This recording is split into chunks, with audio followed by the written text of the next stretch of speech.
Nungaibiri mayam boygi channel asida taramna okchari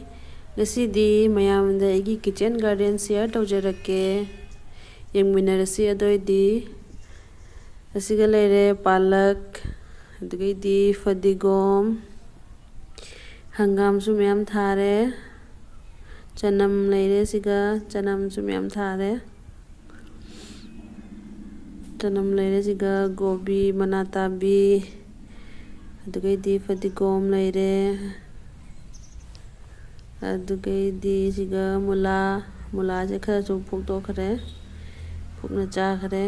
siga fadigom su khara hauri siga leire methi hangam di yam leire kumsi hangam phajana chare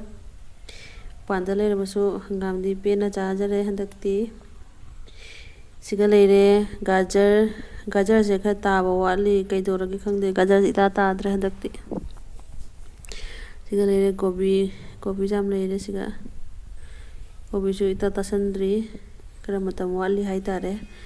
tang January adwaida ka jora di tasalladra khalli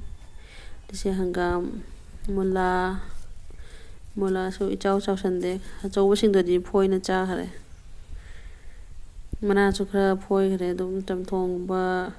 cha khare the siga leire palak sana leire palak leire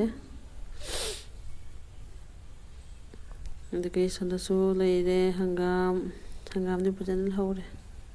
sada hangam phoi ngasi su hangam thong doini siga hangam pho ani se hangam sing jam chaure dona pambi hoina phuktatlani sedi pambi pukaga dum pambi do thongani si mangaire teidi ne phui kanna to pajadra aigi hangam se no chawani pajana munchu munmana loi nawi hangam se amna sigeji maka ani mu he ani sigeina mo jam hek to posu pamui tawre ba kayane charani handakti hangam le pajana sumapa maka ka sina pak pana du pak trase kupak awni chaw su hajana hawe nau na loi hangam se hangam pambi se ka do makari se ko di hajana chara phare khoi mi ahum mari gidi siga leire fadigom se urum nina phajaba ijau jautre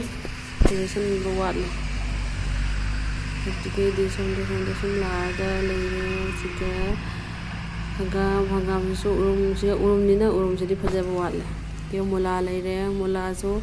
khara thabani phujande urum moibe nuksa langjan ba wale ingam da gore chede methi di phajare dak methi di ngauna chare aluga yete di chana ga toraga dike di sigale re fadigom seti jam phajare aduna marak te chu khara phoire kungi aina dui sigale re jenam su jamna ka hena phadraga su tum jari chaba jari jenam se su jare toina udi chade ko ju pamudana ji su leire jenam